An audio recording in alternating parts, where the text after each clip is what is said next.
Thanks for listening to this podcast of Trending with Timmerie. If you haven't already subscribed, please catch us wherever you love to listen to your podcast, from the Relevant Radio app to Apple, YouTube, you name it, we are there. And if you listen on Apple Podcasts, please be sure to go and give us a 5-star review to help other people discover the podcast.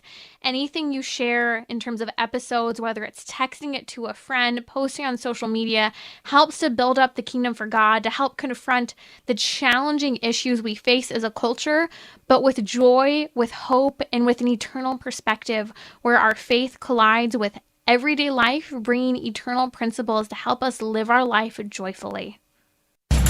So, what's trending? Bridging your Catholic faith with your everyday life. You're listening to Trending with Timmerie on Relevant Radio.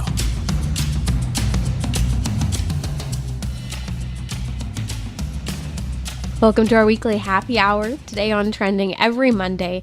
Joining me in just a moment will be the author of the new book, Digital Madness. This book comes out tomorrow, and it is a book that is a must-read. I was just telling my husband, you have to read it too, for yourself, but also for kids. The reality of technology and its impact on us. We all need to be aware of it, which is why we're talking about it today during our weekly happy hour. Dr. Nicholas Kardaras will join me in just a moment to share about that. We'll talk about who and what our influencers are and the dissatisfaction trap that so many of us are stuck in. We'll talk about solutions to the real digital madness. Adults are guilty of it too, not just the struggle of kids staring at screens all the time.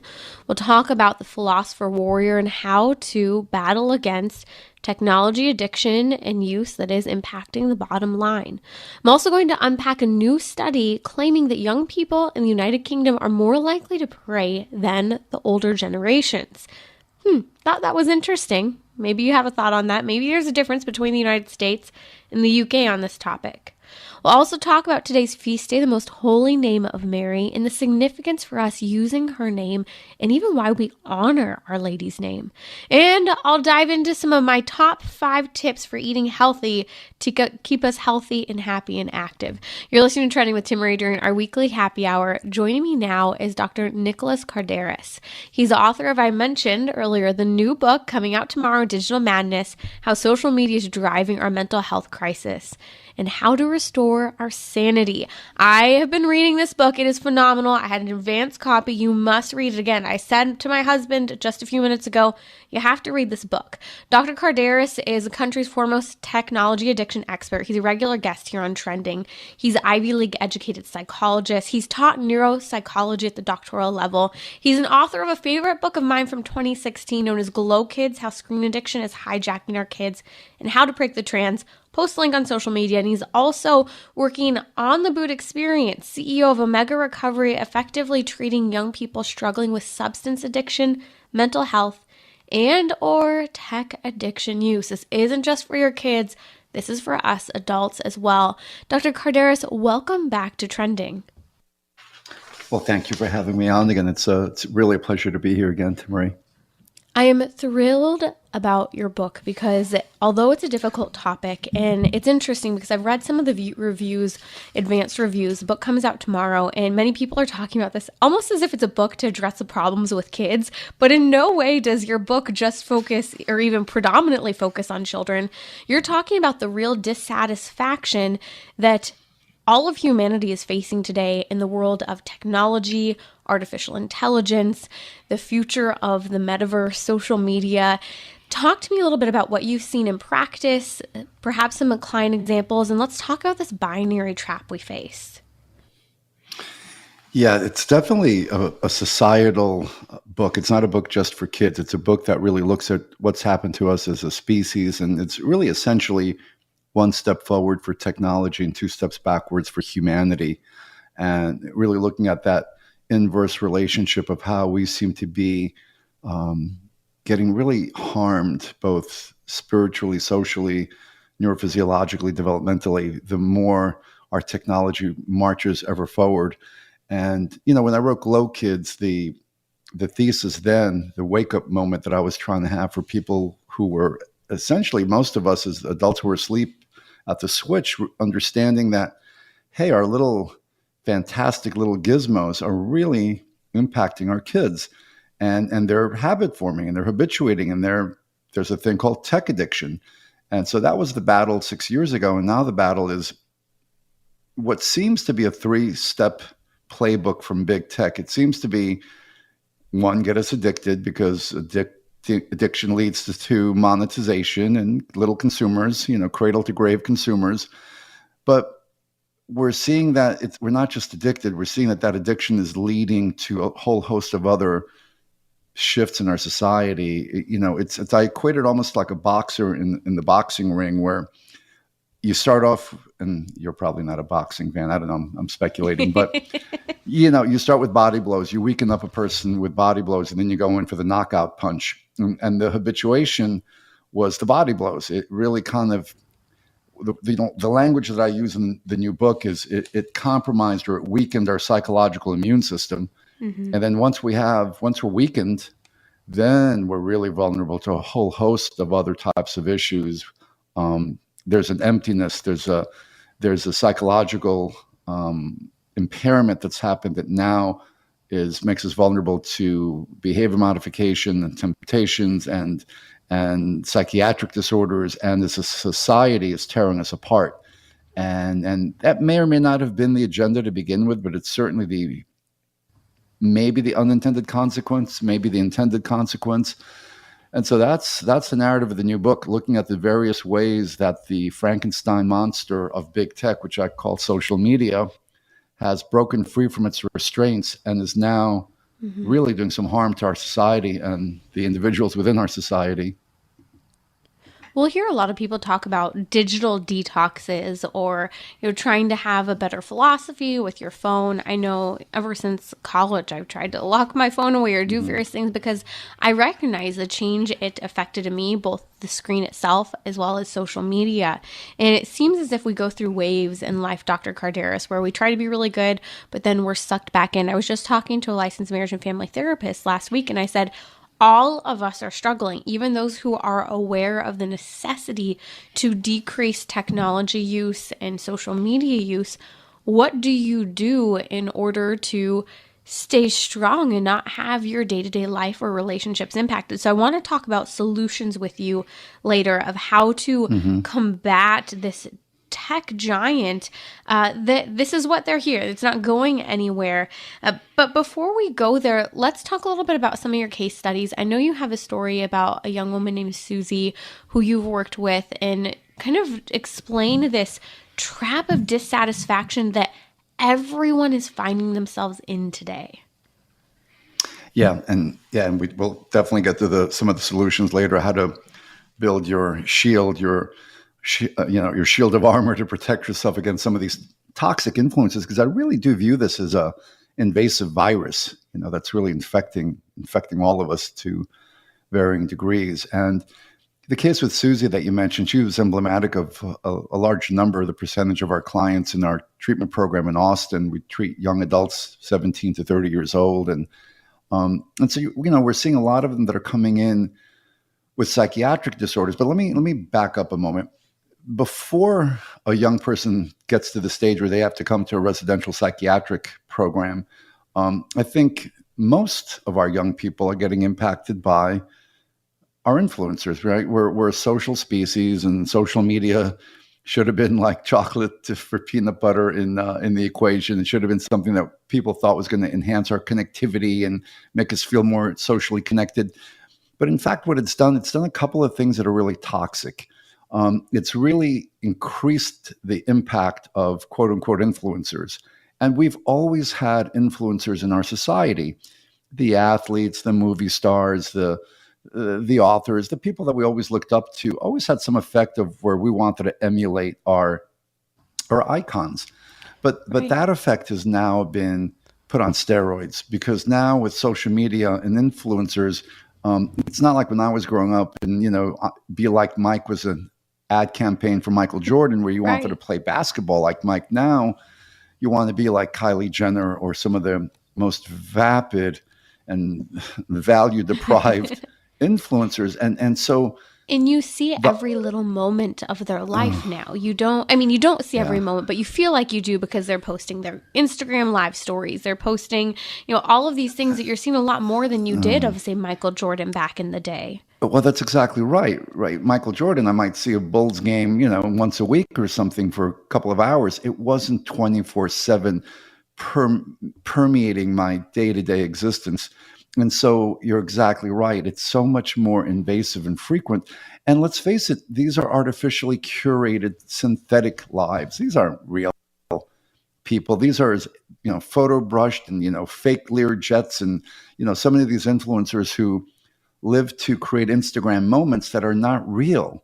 And so, yes, you have something called the social comparison effect, where so many young people are struggling through depression because compared to these artificially curated and, glorified lives, they feel like, oh my God, my life where I'm working this menial job feels horrible in comparison to these quote unquote influencers. So they're affecting the values of young people, right? According to a recent study, the number one career goal for the average high school kid in the United States today is to be a YouTuber. The number one goal for kids in China is to be an astronaut. So we're seeing that it's changing our values and our goals. We want to be famous for fame's sake. We want empty calorie values that really don't have intrinsic meaning, and we weren't designed to be like that. We need it to have deeper meaning and purpose. So when you make your God, when you make the coin of the realm followers and views and the most superficial of things, even if you climb that mountain, then you realize that, oh my God, I've been praying at a false altar. This is not what gives my life meaning and purpose and a sense of value. So there's that piece where people feel empty and depressed compared to the huge influence of these influencers on most young people's lives today.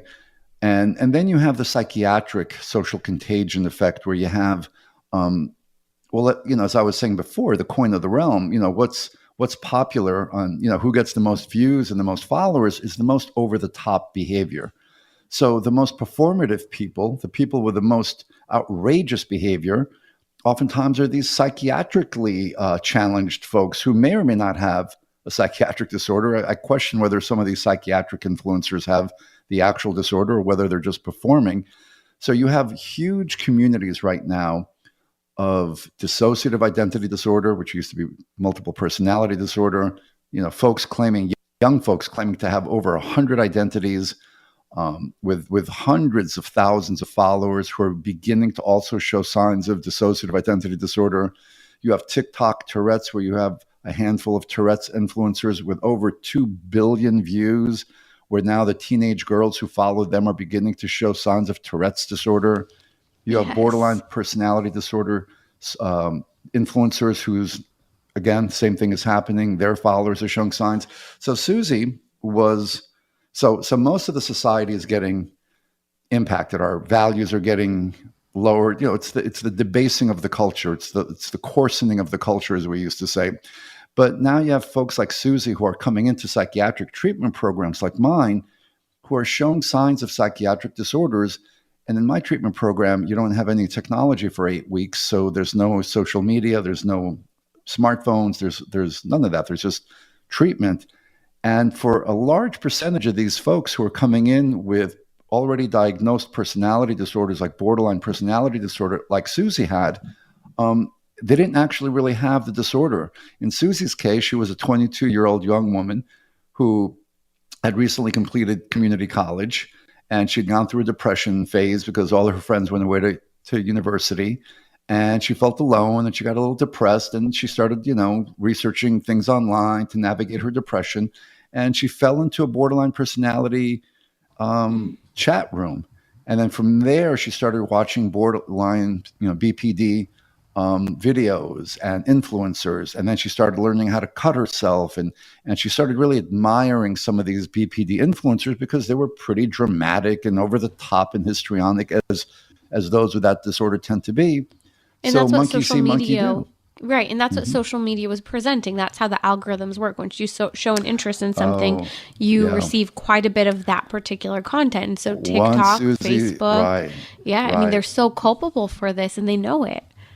Once Susie sniffed, or once the algorithm sensed that Susie was sniffing in that territory, they started bombarding her with that. And they're culpable in the sense that Frances Haugen, the Facebook/Instagram whistleblower, Yes. she showed that they had internal research showing that the algorithms were hurting, especially young females. It was increasing their suicide rates by 13%. It was magnifying eating disorders by 17%. And, if you have an eating disorder, it's a very, very potentially lethal disorder.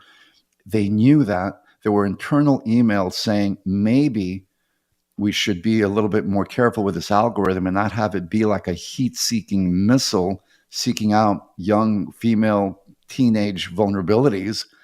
And they said no. They said keep the algorithm at the optimum level for engagement. And who cares if this is killing young girls? And that's the part, if it was just, oh my God, they had no idea, and it's still terrible if they had no idea, but they know that this is hurting people. And they don't care. And the algorithm has no value judgment. Right. The algorithm will give you more of whatever content. You could be searching cannibalism videos and it'll give you more of them if that's what it thinks you want. So what happened to Susie? She's looking at borderline personality disorder. She's in chat rooms. She's finding this content in social media. She ends up eventually at your program. Right. So she starts cutting herself and she starts sort of showing all the superficial symptoms of BPD. And she comes into our program and, our clinical director started noticing that, wait a second, her history doesn't tend to belie that of genuine BPD. It's a really significant personality disorder with very high suicide rates. And typically it shows itself earlier on in your development, early on. It doesn't show itself post-high school. Typically you've shown dysregulated behavior. You've shown inconsistent relationships, very binary thinking early on. But she had a very healthy, normal high school experience. She was popular. She had friends, steady relationships. And so our clinical director started suspecting that maybe she didn't have BPD. And the real proof in the pudding was once she was removed from social media, she started acting essentially normally within 2 to 3 weeks. She was no longer cutting herself. She no longer felt suicidal. And if you genuinely have borderline personality disorder, you don't get better in 2 or 3 weeks. It's a multiple month, multiple year process. And we've seen that with gender dysphoria. And by the way, a lot of BPD folks tend to also struggle with gender dysphoria because part of the symptomology is identity confusion. And so a lot of folks that we've had that were coming in thinking that they had gender dysphoria and then they needed to transition, once they landed and they got away from social media, they started realizing, and they started getting some treatment, they started realizing, oh, I'm not the opposite gender. I just was going through some struggles and had fallen into sort of, let's call it bad social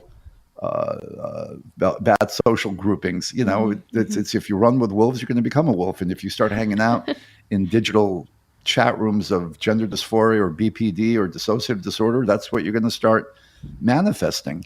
And it's so profound that you're saying this with a connection to gender dysphoria as well, which you and I have talked about here on the show as well, of how the social media contagion, you're literally seeing after a few weeks of detox and therapeutic help as well, that, things from eating disorders, depression, cutting, borderline personality disorder, gender dysphoria, it's gone. It goes away. And there's still kind of aftermath still to be put back together. But this points, I think, to one example of an extreme of Susie or a young girl who's experiencing gender dysphoria today. But on the other end of the spectrum, it applies to us too, Dr. Kardaras, in this dissatisfaction we're experiencing and something you call in your book the binary trap. Can you talk a little bit about that? Yeah, essentially it's the propensity that we as a society have been pushed into now to see things in polarity extremes. And I think that's entirely been shaped by the polarity chasm that is social media, right? Social media lives in the extremes. And I really, Timmerie, I've really come to see social media as almost a living organism that feeds off of our most vitriolic, extreme emotional content. That's what feeds the beast. And then the beast absorbs our vitriolic negative content and then feeds it back to us in an extremification loop. So if I tended to be extreme left or extreme right, or was interested in some kind of mental health issue, it's now taking that and it's magnifying it and it's feeding it back, and it really does seem to sort of, I mean, that's in the DNA of social media. Facebook was developed by Zuckerberg as hot or not. Right. It was a choice between two extremes, yay or nay. And even the word digital means ones and zeros. There's no fractions, there's no gray area.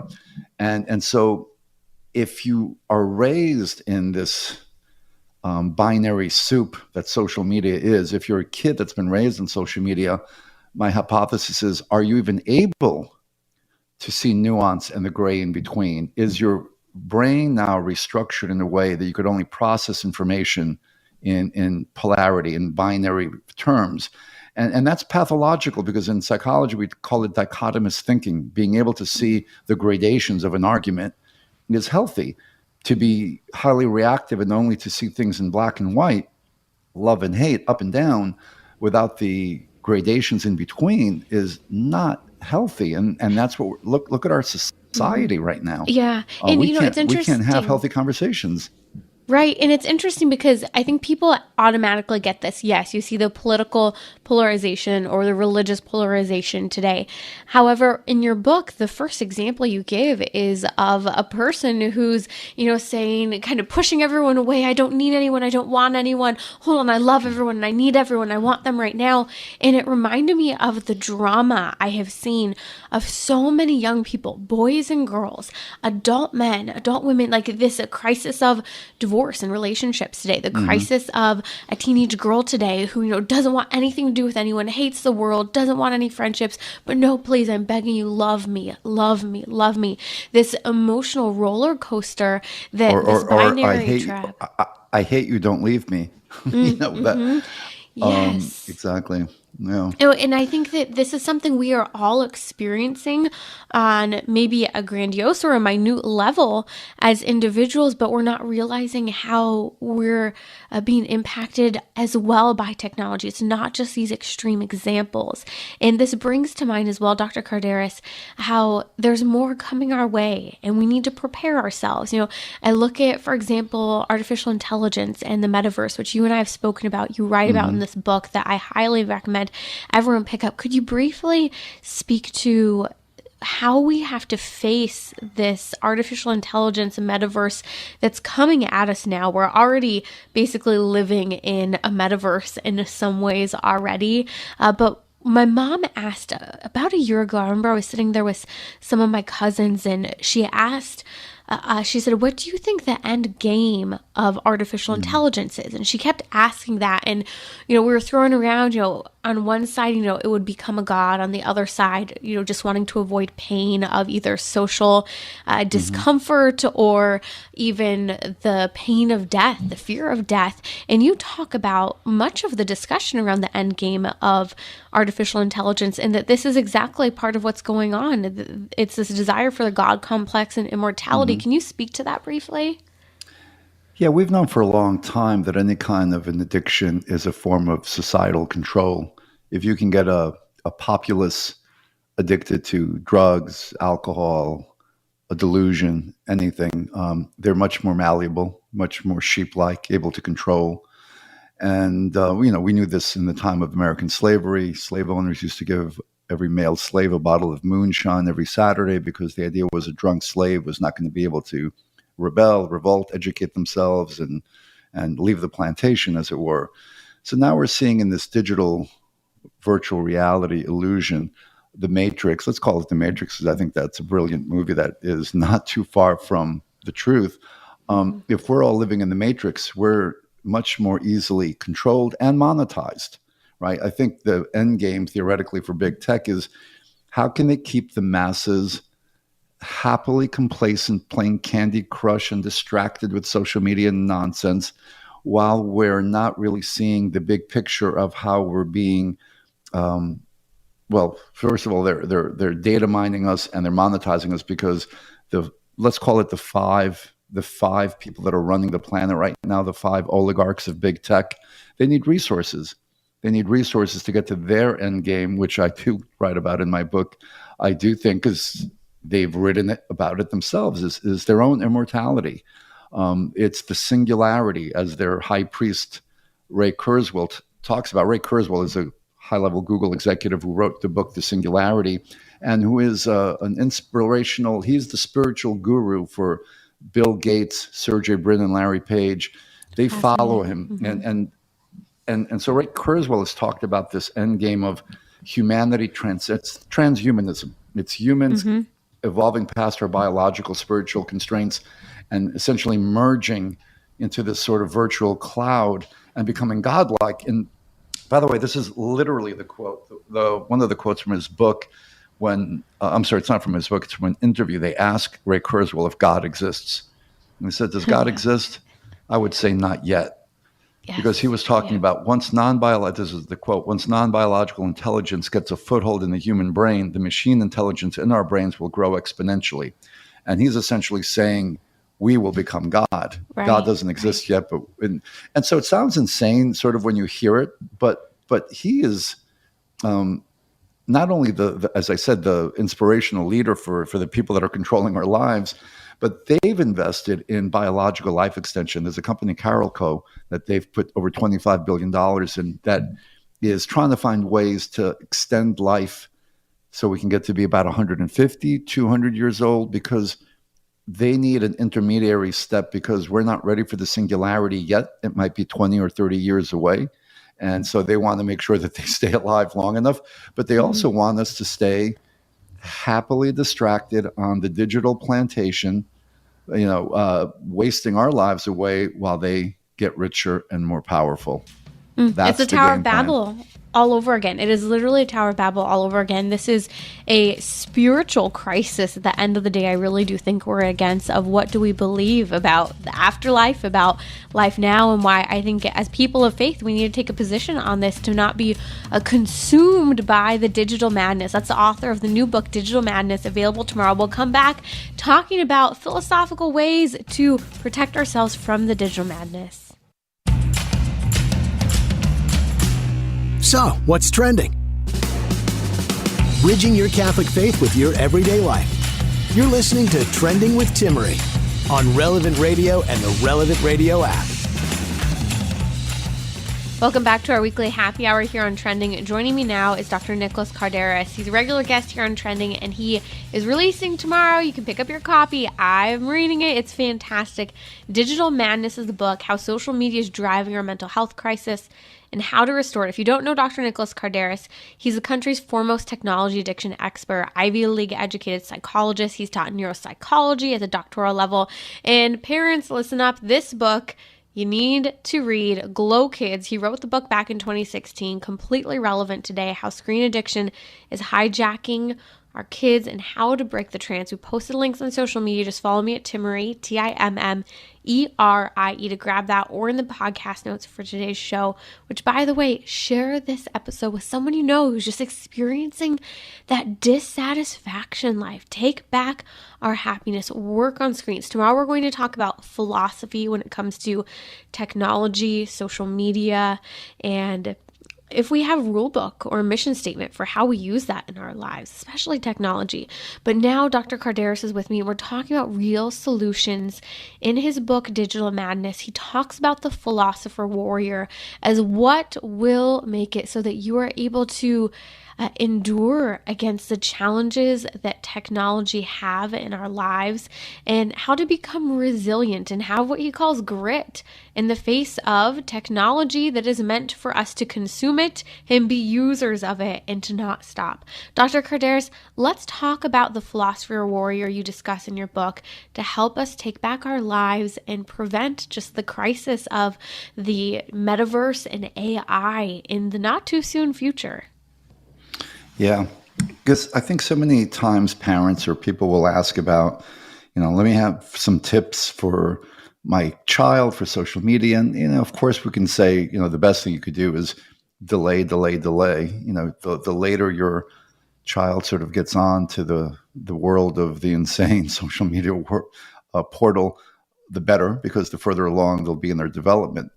But really, I suggest turning the telescope around and not looking at social media, but looking at ourselves. How can we strengthen ourselves? How can we strengthen and fortify our psychological immune system, our spiritual immune system, and become, as you said, philosopher warriors? Because I think that's the archetype that we need to embrace against this toxin that's really, taking out our civilization, that's really permeating. It feeds off of vulnerability.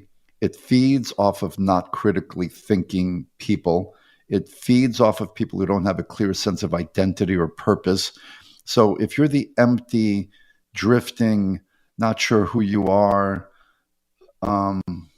fragile young person, you're going to be much more vulnerable to get sucked into a variety of digital rabbit holes that are going to be very toxic and very destructive and very shaping in a negative sense of who you are. So I believe that the solution to the modern is the ancient. And when I said the ancient, I meant the classical philosophy sense. I'm a student of ancient classical Greek philosophy, and I think that a lot of this. What's that? I said it's the Greek blood in you. It is. I sort of circled back to my. Yeah, it's a part of my heritage, and I had peripherally studied it as an undergraduate and really rediscovered it in a much more personal way when I got older in my life and when I really needed it in my life, because there was so much wisdom there. And we have so many stereotypes that, old white men in togas and rationalism, but they were quite deep, and they influenced the early Christian church. Augustus and, Platonic thought was really at the core, at the birth of Christianity in terms of some of the shaping influences of how we understand the world. And so at the end of the day, if you can embrace and help either yourself or your loved ones become philosopher warriors, because what we've become is, well, what's the opposite of a philosopher warrior? I would call it Consumers. a weak, not deep thinker. So a not deep thinker. So I would say the opposite archetype would be like a Kylie Jenner, reactive, fragile snowflake is the opposite of a philosopher warrior. And a philosopher warrior is able to critically think and wade through the constant flow of toxic nonsense and able to discern what's real and what's not, what's fact and what's fiction. We don't need gatekeepers to tell us what's misinformation, disinformation, nonsense. We're able to discern that for ourselves. And we've developed a sense of grit and resilience by leaning into experiences and not being bubble wrapped and needing safe spaces and trigger warnings, because it's that being exposed to life that makes us stronger, right? The old Nietzsche saying that doesn't kill us makes us stronger. And unfortunately, we've been so bubble wrapping, so many of us, that we've become so fragile to everything, so that when we do get exposed to things, we get highly impacted by them. Right. So there's that. And the other part that's really, the philosophers taught us to look up at the night sky and have a sense of wonder and awe at creation, at life, to ask the deeper questions. What is my purpose? Why am I here? And in that exploration, if a person can connect to what their sense of purpose and meaning is, that's a really big immunization factor towards drifting and getting sucked into ideological extremism. I think we've talked about this. I was an expert witness on a horrible capital murder case of a young white suburban kid in Palm Beach County who became radicalized to Islam and committed the most horrific murders in the furtherance of his indoctrination via YouTube of ISIS. And this young man had no core identity, no core spiritual belief. If he had that, he wouldn't have been vulnerable to the brainwashing of ideological extremism, which is now coming to a theater near you, coming to a computer near you through YouTube algorithms. And that's really what I think we as a society need to do, is to kind of buckle up, toughen up, and we're not going to change the ocean, the digital ocean that we're swimming in. Unfortunately, for better or for worse, I think it's here. We could regulate that a little bit. There's legislation that we can do and take away Right. Section 230 protections, and there's political things that we can do to help soften the blow. But at the end of the day, we've got to lean into our spirituality and our intellect and our resilient grit and strength to be stronger humans. What kind of consumer are we going to be, or will we continue to be consumed? I mean, that's the question before us. We're looked at as consumers and users, and the drug industry is the only other industry where people are Right. considered in that way. And so when you're saying build grit and resilience, find a purpose that resonates for you, you need to have these life philosophies and purposes in order to endure the true temptation there is out there. So what other That's right. tips do you have in this philosopher warrior way of living to help us with technology today, to be resilient?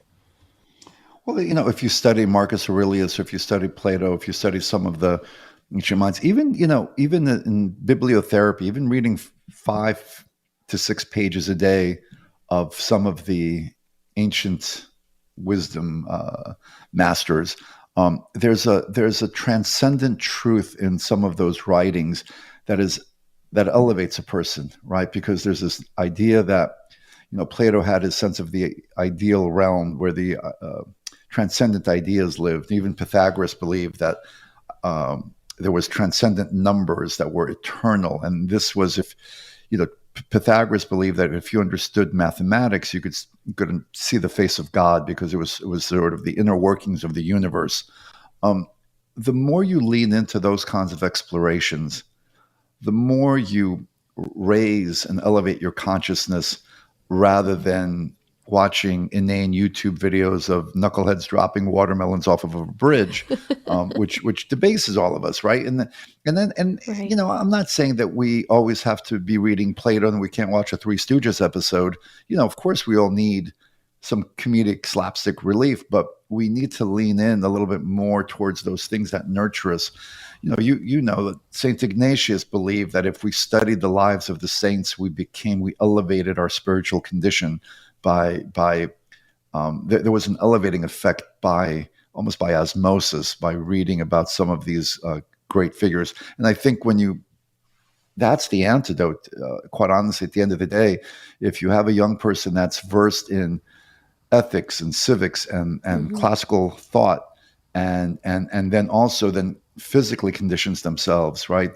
You begin to not just become a Think for couch yourself. potato, with a remote, where you're just sort of sitting there, sound body, sound mind. The ancients believed, the Pythagoreans believed that you had to do intense physical training for 2 hours a day before you could do deep mental exploration, because you had to keep your instrument tuned to receive transcendent wisdom. And whether we believe that that's theological or from the divine realm, it's certainly from above. And for some people, Right. that's creativity. For some people, that's, they find the connection to God or the divine through painting or writing or music. For other people, it's intellectual. And intellectual in the sense, I don't mean intellectual in the academic sense. I mean intellectual, that the intellect can be, the Greeks had a word, the nous. The nous was almost it was almost like the Holy Spirit. The nous was the connecting thread between the divine and the human. And so how do we touch the Godhead on the humanly plane? Well, when we engage in practices that move us forward in that direction, we're not going to be impacted. The social media will bounce off of us. It's not going to be our kryptonite like it currently is. But it's not, And it makes me- parents want easy 1, 2, 3 solutions. It's not going to be Right. No. something so simple. No. It's a fairly complex lifestyle issue. We're going to have to buckle Right. up and fortify ourselves, not just say, here's something you could do in 5 minutes and we're done. You're talking about the meaning of life, the purpose of life, having a life ethic. I mean, helping to build that in ourselves and in others. And I even think of the example of reading the classical philosophers that you say. I remember some years ago, I read a quote somewhere from C.S. Lewis where he talked about how for every book of the last century that we read, we should read 2 to 3 books of a different century for the purpose of helping us to have a greater worldview, to be not so narrow-minded by the current time we live in, whether it be spirituality, morality, ethics, art. And it's work to do that. It's truly work to dive into older texts and see the way people thought and interacted. I even think, for example, a rather modern example, the classic Anne of Green Gables series that my mom read to me when I was a child, the Canadian movie that was such a wonder. When I read those books, I reread them a few years ago, and I remember being astounded by that work, that in those books, that the expectation was that by about 13 years old, a young woman, the girl would be considered a young woman, a man would be considered a young man at that age, that the character was fully formed already at that time. Yet we're looking at 13-year-olds today, and they're in severe existential crises, usually for the next 17 years of their life into their 30s. And it kind of smacks you in the face when you realize we have a completely different worldview today from people just 100 or 200 years ago. And they don't have the attention span now to read some of those books because the instant gratification culture of the digital has totally destroyed their ability to deeply think or have the attentional abilities to read a classic work, whether it's 200 years old or 400 years old. I try to read about 3 or 4 pages a day, just almost like as a daily routine of some of Plato's dialogues. Like some people might read the Bible, and the dialogues, they're entertaining. They're conversations between some people about pretty cool, interesting ideas, and people have no idea that they're interesting and oftentimes humorous, but always enlightening. And, it's one of my favorite semi-modern book is going back to my Greek heritage. It's Zorba the Greek, and written by Nikos Kazantzakis, who's considered the greatest modern Greek writer of the 20th century. And it's the protagonist is Zorba, and then the other protagonist is the unnamed intellectual. It's really a tale between 2 different archetypes. Zorba is all impulse and id and sex, drugs, and rock and roll. He lives on impulse. And the other protagonist is a overly analytical intellectual who's afraid and paralyzed to make any decisions in his life. And the whole book is an exploration of the tension between those 2 sides of ourselves as human beings. That side of ourselves that may make us overly cautious, and the side of ourselves that is too impulsive. And you get through this book and you feel like you've really gotten deeply into that dynamic of what it means to be human and how we might incorporate that or learn from some of those in our lives. So reading some of these books can be really illuminating, but we got to get our young people the attention span to read a 250-page book that's not just, the Twilight series or something. Right. The junk that's easy to read, that's fun and entertaining. There's a time for that. That's perfectly okay. But to build, again, that resilience, that grit, to contemplate the purpose of our lives, to have a life ethic, these things require very serious thought. And that means reading difficult things and looking at the dumb things in society and actually having a take on it that isn't surface level.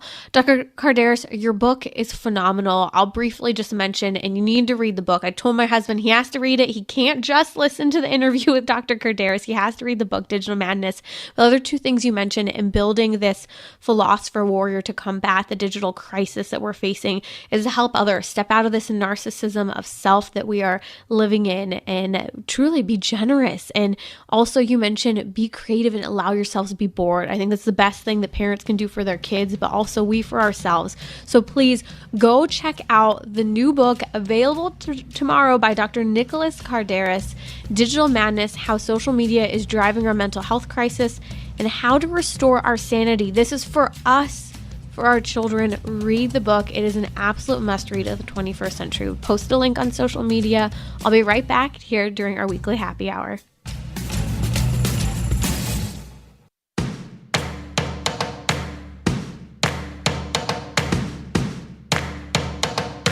We're talking about what you're thinking about. You're listening to Trending with Timmerie on Relevant Radio and the Relevant Radio app.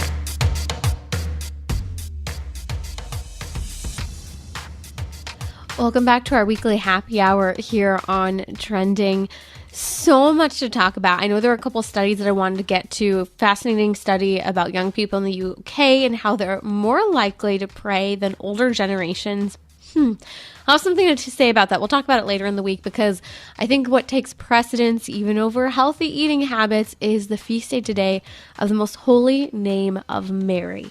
Now, it's not a feast day that everyone commonly necessarily celebrates because it's a choice feast day for the day, but it's always been a special one to me to just think about the fact that there's a whole day dedicated as a feast day in the church just to the most holy name of Mary, her name alone. Why would we do that? And especially for our Protestant brothers and sisters who might think it's really odd the way in which we hold such a high regard for the saints, and in particular, the Mother of God, Mary. And I was pondering this earlier today, and I read a quote from a homily by Father Matt Schmitz. No, not Father Mike Schmitz, Father Matt Schmitz. And he said that salvation begins when the archangel speaks the name of Mary. And my mind kind of was blown in that moment. Salvation begins when the archangel speaks the name of Mary. I found that a riveting comment when you think about the significance of the name of Our Lady. No, Our Lady was not necessary for salvation, but God chose her to be a part of the story of salvation history. And He didn't force her, He chose her. That greeting of the angel Gabriel, the Hail Mary that we pray, it's biblical. It's a combination of the greeting of the archangel Gabriel to Our Lady, asking for her permission, for her consent to be the Mother of God, as well as part of the greeting of the cousin to Mary, Elizabeth, when they meet together at the visitation. But those words, salvation begins when the archangel speaks the name of Mary. What do we know of that moment? Luke chapter 1, Hail, full of grace, the Lord is with you. And actually, if you read it, it doesn't actually say Mary's name there, but often if we follow ancient biblical tradition, when a name is said that is considered most holy, for example, specifically God's name in the Old Testament, but even other names that are used for highly esteemed and holy individuals, their actual name often wasn't used. And in the greeting of Archangel Gabriel to Our Lady, he says, Hail, full of grace, the Lord is with you. What does that name, Mary, mean to us? What is that significance? So two things in particular stand out to me. One in particular is that her name is very maternal toward us. From the beginning of the story of the Blessed Virgin Mary, we know her as a mother. To the end of the story of the Blessed Virgin Mary, the very last words that we know spoken to Our Lady by our Lord Jesus Christ, Behold your Son. That her motherhood embodies who Mary is. Hark, an angel comes to her, looking for her consent in the great plan of salvation history. And there our Lord Jesus Christ departs from her, asking her to behold John, the beloved apostle, the only apostle that stood true to Christ to the very end, there at the cross. And John is a representation, the apostle John, the beloved apostle, of each and every single one of us.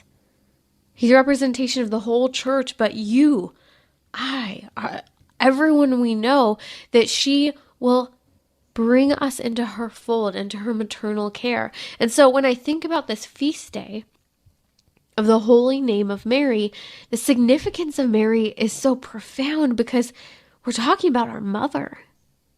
There's a tradition in the church that I'm sure you know of, that every time the name of Jesus is said, that we're meant to genuflect, make this small, subtle, reverent genuflection, a slight, you might see it, especially in religious orders, nod or bow of the head, the upper body. I try to honor this because we're actually all called to this, not just religious, when we hear the name of Jesus proclaimed. But there's also a tradition that's been held for some time of when the name of Mary is said, That there's this a slight genuflection, that we're not worshiping Mary, but that we're honoring Mary. The same way it used to be that when a woman walked into the room, men would rise. Or when a woman's walking toward her through a door that she's invited to walk through first. It's a culture of respect, an honor. And this honor is being given today on this feast day dedicated just to the name of Mary. But again, her name to me focuses so significantly on the maternal significance of Our Lady for each of us in our lives. I'll come back to that in just a moment. The other significance to me for her name on this feast day of the Most Holy Name of Mary is that she's known as being full of grace. As we know, she was conceived without sin. She was assumed into heaven. Our Lady, our tradition holds, we believe she never committed a sin. She was preserved from that sin in her devotion to our Lord and the graces that he filled her with. And I know to some people, they look at Our Lady and think of her as so distant from themselves. I can never be like you. I can't measure up. I can't compare. I can't even think you. Sometimes people don't even think of her as human, but the reality is that she was. And that Our Lady gives us the model of perfect union with God. Think about all of the crises she faced. If you've never prayed them before, pray the 7 Sorrows of Mary. Her feast day is this Thursday. And I'm praying this novena leading up to her feast day. And as I ponder these 7 sorrows, I love praying. And I'll never forget some years ago when I first came across them. You see how relatable Our Lady is in that in the thick of everything, she perpetually gave her fiat, her yes to our Lord. Leave everything, go to Egypt. Have a child on the road away from your homeland. All these crises she's faced, she stayed faithful. And this is part of the reason why we honor the most holy name of Mary.